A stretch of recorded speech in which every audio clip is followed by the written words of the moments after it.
Happy Thursday, everybody. We are live.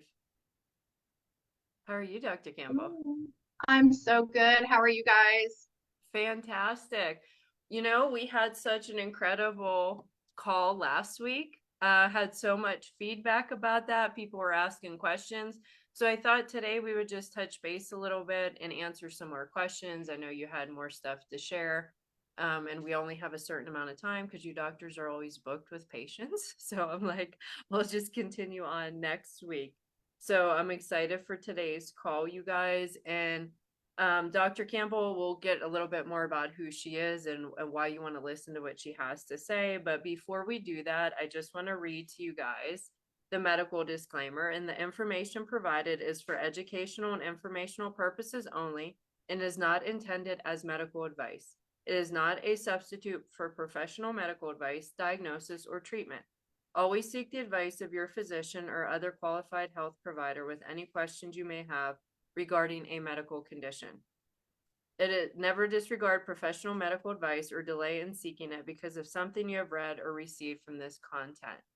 And Christina disappeared, which scares me because I don't know any of Sorry. the answers that's coming today. You can't leave me. No, I'm here. Can you share just a little bit with our audience, your little bit about your background, what your specialty is, and then you guys just drop any questions you have for Dr. Campbell in the chat today, and then we'll get those answered from her. So I'll turn it over to you. Yeah, so I am an osteopathic trained physician. I've been practicing medicine for 25 plus years. I don't count past 25 because that's enough. Um, I started out in the emergency department. I'm board certified in emergency medicine. I maintain that certification, but I saw the issues in conventional medicine many years ago and began a switch into a more functional, holistic practice.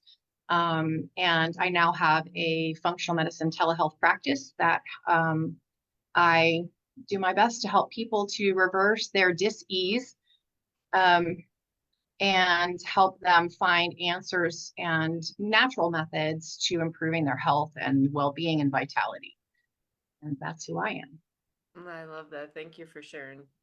So like I said, you guys, any questions you have, tag a friend down in the comments. So just to pick up a little bit from last week, Dr. Campbell, we were talking about, I know you had touched on with supplements a little bit, CBD, how it helps with the gut. What would be the top three things that you would recommend, or a couple of things that something that, somebody's on a fixed income, they're like, I need this supplement and this supplement. What would that look like? So talking supplements and not lifestyle, right? Well, supplements, yeah, well, you could do lifestyle too. Throw in, you're the doctor, throw in whatever you think. Okay, so I mean, if you're low income and you're really struggling financially, but you want to make some changes that are going to improve your health, one of the first things, and I always, and you've seen me say this a million times, I'm sure, if you've been following for a while, that CBD, if I'm picking one single supplement, CBD is the one that I pick, and the reason is because it's the key to the endocannabinoid system, which is a master control system that overrides and oversees and balances every system in our body.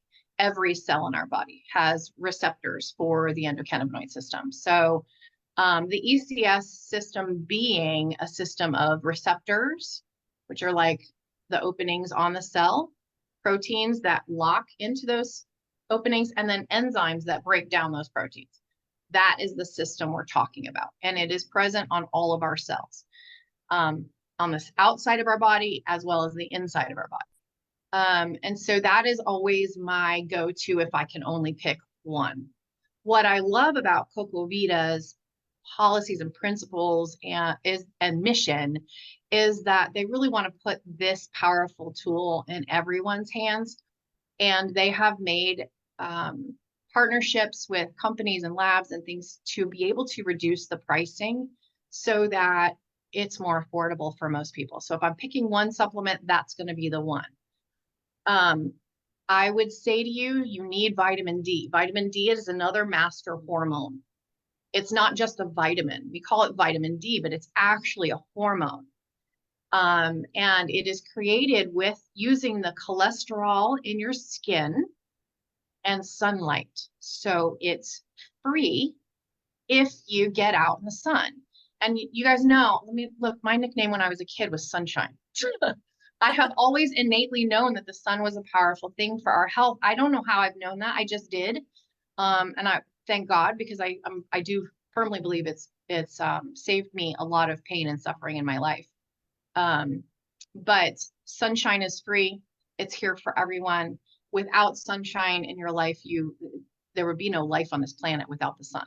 So when you realize how powerful that is, tapping into it is as easy as going outside. So don't take a smoke break, right? Take a sun break, right? Tell your employer you need to be outside. You need to get outside a certain number of, times a day. And if you can, do it in a place where you can lift your shirt and expose your belly because it penetrates deep into the abdomen and it changes our microbiome. We touched a little bit on that last week. Yes. And then there's an app. There's an app that's very, very low cost, and it's called DMinder. And I can put that in the comments after the call. But Okay. DMinder will help you to know based on your skin characteristics. How light or how dark are you? How much melanin do you typically have? Where are you in longitude and latitude and time of year? Because that changes the UV index of the sun, where you are in the world. And the app will actually help you to figure out how long you need to be out in the sun to get the amount of vitamin D you need to keep your blood vitamin D levels at the accurate place. So again, it's like, I think the last time I bought the app, it was like $5. I mean, it was really inexpensive and you have it forever on your device. I don't think they've done a monthly. So yet, and hopefully they won't. I have a question. Mhm. Um, so basically everybody's under the misconception that vitamin D is more like a supplement or when you can That's really get it. correct. Okay, so Vitamin, mhm. what did Go you ahead. mean by the cholesterol with the sun? Can you explain what that means? I Because a lot of can. people think cholesterol is really bad. Um, is Yes, yeah. but it's been demonized. Another thing that we need that's been demonized in conventional medicine. Can you imagine? Like, Right? Gee, I wonder. no way. So cholesterol is the backbone of our vitamin D. It's without cholesterol, you cannot create vitamin D, which is why people who have high cholesterol get put on statins and then they can't make vitamin D, so then they put them on a vitamin D supplement. I mean, does that make any sense to you at all? Wow. Wow. Stop it. Do it right. Okay. So vitamin D, the lab itself is really a measure of how much sunlight you received across your skin over the summer. So the way it's supposed to work is spring, summer, fall, you're absorbing as much vitamin D because you're out in the world. You should be hunting, gathering, right? Exercise. You should be outside. That's the way we were developed. That's the way our bodies developed, is under all the light of the sun. And we use that sunlight to trigger certain hormone releases in our bodies, but we also use it to take cholesterol in our skin, combine it with UVB rays, and make vitamin D. So if you don't have enough cholesterol in your body, you can't make vitamin D. And we all know that low vitamin D is an independent risk factor for everything bad that can go wrong in your body. Heart disease, breast cancer, any type of cancer, autoimmunity, right? Neurodegenerative disease, dementia. If you start looking at what low vitamin D or vitamin D deficiency, what that increases from a risk factor standpoint, you will be terrified. But then you have to remember, it's so easy to fix. You just have to fix it. You have to make a commitment to yourself to go out in the sunlight and fix it. It's free. So, and it's better to get it from sunlight because it's a more active bioavailable form rather than the supplement form. Now, there are people who live outside of where their genetics say they should. And when I say that, I mean over millennia, many of our cultures we developed in a certain place. Like for instance, I'm half Scottish and half German. I know this because my family genetics, and I know this because my family told me so. And I'm hoping they're not lying to me. But regardless, so I grew up in an area that had a lot of rain, was cold and dark a lot of the year. So I do okay in the Midwest as long as I get out in the sunshine in the summer and I get all my stuff. However, if I was African American or darker skinned and I was living in an area that did not have brighter sun, I would struggle more to get the amount of vitamin D from the sunlight outside than I would want to, because my roots are closer to the equator. Does that make sense? Yes, actually it does. It's almost like God knew what he was doing. Go figure. Well, and even more than that, we literally engineered our bodies to the environment we were living in over forever. And we didn't used to have a world culture. We didn't have boats. We weren't flying in the sky to other countries. If you wanted to back then, if you wanted to travel, you had to get in a boat and you had to go really long distance. And before that, before boats, you couldn't go, right? There was no way to get across those bodies of water. And so it's really just basic it's basic development. Yes. I Okay. hope that answers it. So, And then yeah. the third supplement. So the third thing would be a really high quality multivitamin to supplement nutrition, or I would have you switch from regular conventional vegetables and fruits to organic. Those would be one of the two. And either one is going to cost you something. The better one is more likely the lifestyle thing where you can get rid of more toxins in your life. Right.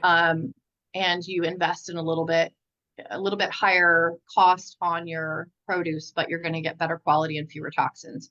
So that would be my other thing. And increasing seafood in your diet is going to be really high on my list of to-dos as well. So those are three things that you can do that are relatively inexpensive overall that will really improve your health. Get rid of processed foods. Things in bags and boxes that can last on the shelf more than 2 weeks are not food.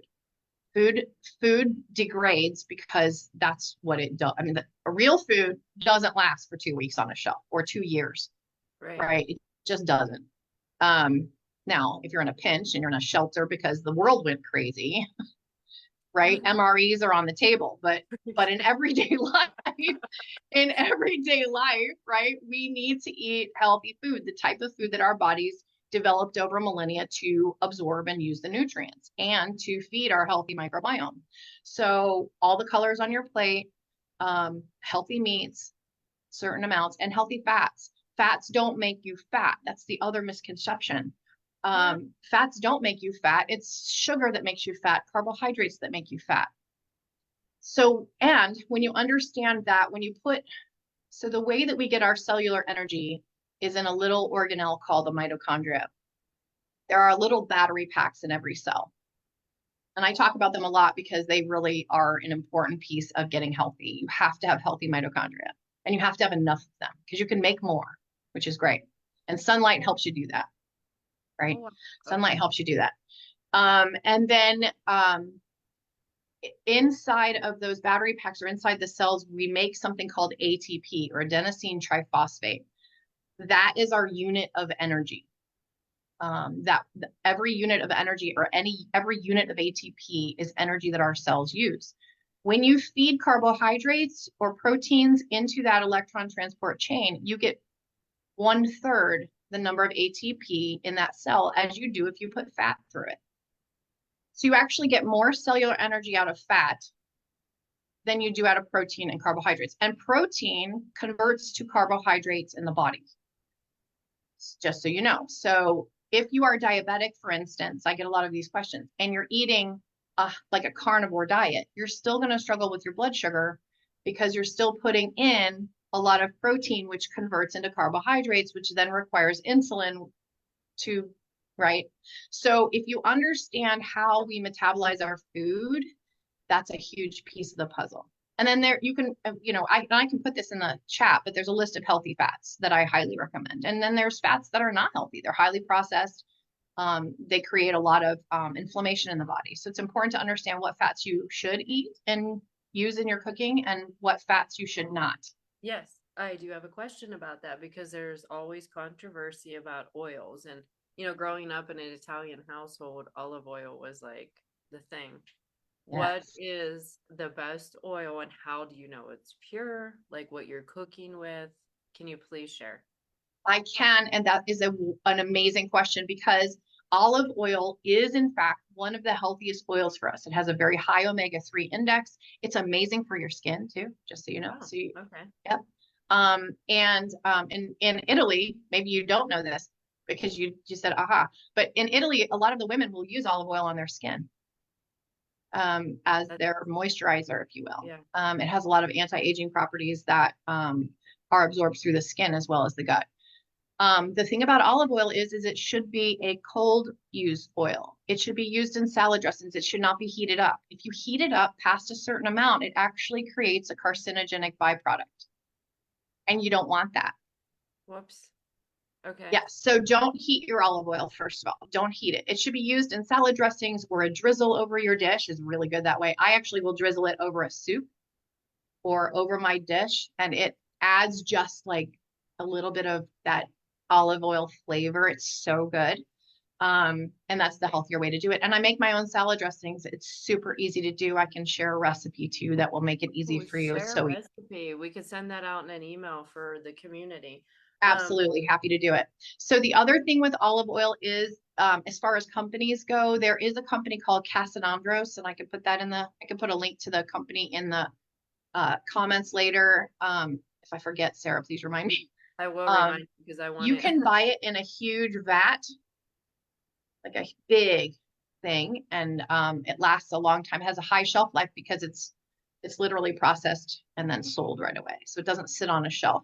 The problem with the olive oil sales, production, manufacturing is that there's a lot of lying going on in the background. So a lot of companies are not actually using olive oil. They call it olive oil, but they mix it with corn oil and all kinds of other crap that's really bad for you. And they hide it in there and hope you won't know.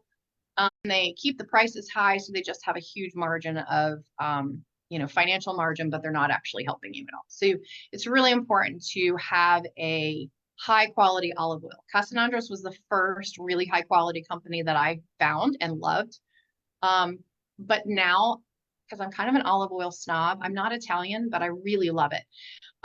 And there's actually a company, so there's a guy who understood all of this, and he goes farm to farm to farm, small family farms in all over the world for olive production and olive oil production. And he chooses 6 oils per quarter, 6 farms, and he sells them. And it's in a club, it's an olive oil club.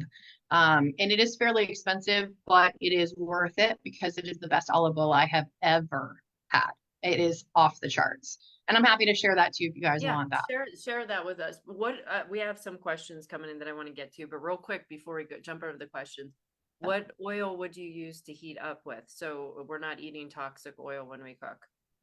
Yes. Yes. So you want to look at the heat. So it will talk about how high on a quality oil bottle. It will tell you how high you can heat it safely. So that information should be on the label. If it's not, you're not buying the right oil.